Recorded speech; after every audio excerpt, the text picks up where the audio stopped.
I wanted to come out to the lake this morning. I thought it would be a good place to look at some binoculars. I was getting ready for the Brickyard 400 and was getting my binoculars out. And there's something about these that I wanted to talk about. These are Minolta Compact Autofocus 8 binoculars.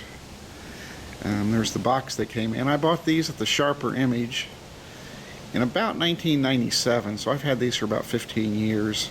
This was back when the Sharper Image still sold nice things, probably twice as expensive as I should have paid. But it was before they just started selling nose hair trimmers and air ionizers and then went out of business. Now these were Minolta, so they have a good heritage there of good glass. They came with the instructions, and some people who have had Minolta or any autofocus camera will recognize these little line drawings there that show situations where your autofocus might not work and give instructions on what to do when that happens.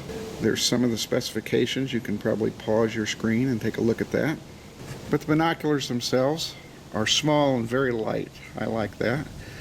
When you power them on, and they do power on, there's a spot there for a 3-volt battery. When you power them on, you'll get a signal light. And that's one way to tell if you have real autofocus binoculars. There's a lot of binoculars on the market today that say they're autofocus, but they're really not. They might be permanent focus or constant focus, but if something's going to autofocus, it's going to need movement and therefore a power source, a battery. But these came with the case and a neck strap, eyepiece covers. They have diopter adjustments for both sides, which is important. Your eyes might not be the same, and any focus you get will be not as good if you don't have diopter adjustments. This is your autofocus button, and these two buttons here you can adjust. If you have one of those situations where you can't focus well, if your subject is really closer to you than what you're focusing on, you press this button, or if it's farther away, you can press that button. You won't find a little focus indicator in your view screen here. These were binoculars, and unlike a camera, they didn't put a little indicator of where you're focusing. You just have to remember to keep that in the middle. So I do hope before I leave here today, I'm going to put a little flip camera up against the eyepiece and see if we can get an example of how the autofocus works. Also, you can keep this button pressed down if something is moving towards you, and it will keep it in focus. These aren't necessarily the best binoculars made. I'm not saying that. They're only a 8 times magnification, and the objective diameter of 23 is not that great. But they are light. I've had these for 15 years. They do seem durable, although they're not waterproof. Downside could be if the mechanics ever break. I would probably not be able to get these repaired. I might be able to take them to a camera repair shop for the autofocus system. More importantly, since they do run on a battery, you need to make sure you have a spare battery with you when you use these. These are Minolta, probably before they were bought out or merged with Konica, and there was some type of problem with Honeywell.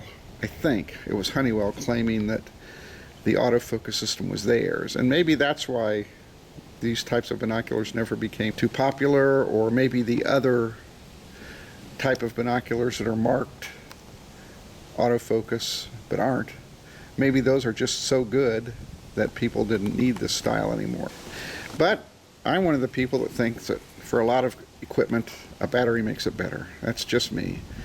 And I think that's why I bought these. I remember I didn't pull the trigger the first time I went into the Sharper Image store. It took me a couple tries, so these were probably $150 or north of there. I don't exactly remember. But I do like the idea of battery-operated things. Most things are better with a battery, maybe not some nice watches. If you're the type of person that, if it says autofocus, you want autofocus, this is the type of binocular you need, something with a battery in it. Although the other binoculars might be great, more weatherproof, sturdier, better optics, better magnification, better brightness.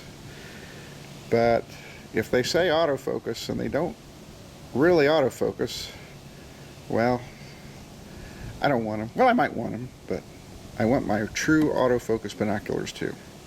Let's take a look at some of the things going on out here at the lake today. Well, there's nothing going on out here today for some reason, wouldn't you know it? But we'll try and get a few examples of looking through the binocular and see what happens. So let's say I have, for some reason, focused on something closer, and I want to focus on something farther now. I can hit the autofocus, and it'll be very quick, but you should hear the motor sound as something comes into focus. I can't see that because I'm not looking through the binoculars. I'm looking through the back of the little FIP screen, but hopefully that's in focus. Now let's say I have focused on something far away and I want to focus on something up close.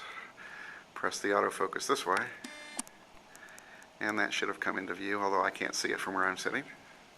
Well, there you go. Hopefully we got a few examples through the flip, through the eyepiece, and we'll take a look at those and merge those in with the video.